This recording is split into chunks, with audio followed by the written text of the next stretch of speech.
Afcons Infrastructure is trading near 361, almost at its 52-week low.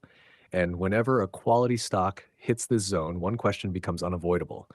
Is this a value opportunity or a value trap? Let's decode it clearly. Afcons Infrastructure is not a random small contractor. It is a premium EPC company under the Shapurji Palanji Group, handling complex projects across roads, railways, metros, marine infra, tunneling, and international geographies. This is execution-heavy business, where capability matters more than aggressive pricing. And that's exactly why Afcons has built a strong reputation in technically challenging projects. Now, look at the price action.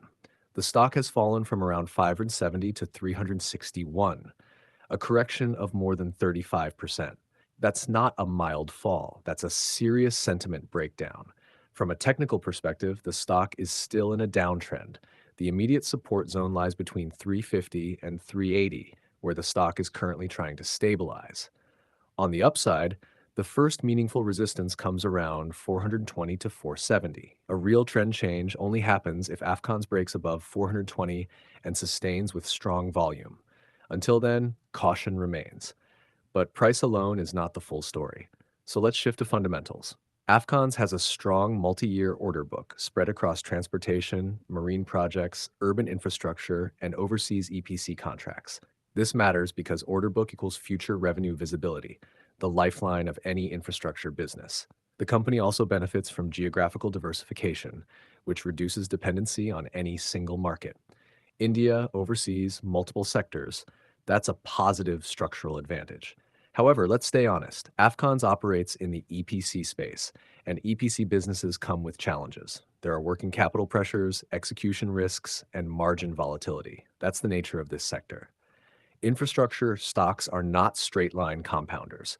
They move in cycles, strong phases, weak phases, and consolidation phases. So why has the stock corrected so sharply? The fall is not purely company specific. It reflects a broader issue: weak sentiment in mid-cap infrastructure stocks, concerns over execution timelines, margin pressures, and a general risk-off mood in the market. In other words, the sector went out of favor, and when sectors fall out of favor, prices often overshoot on the downside. Now zoom out to the bigger picture.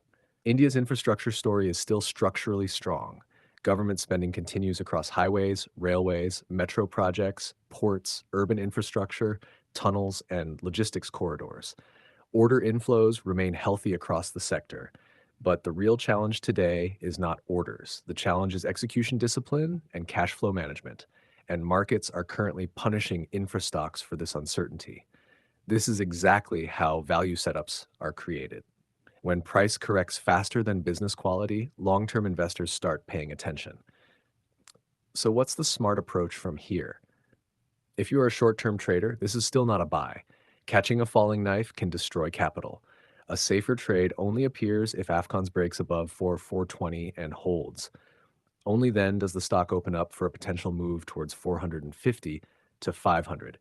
But if you're a long-term investor, the approach is different. The zone between 350 and 420 can be seen as a gradual accumulation zone, not a lump sum bet, but staggered buying with patience.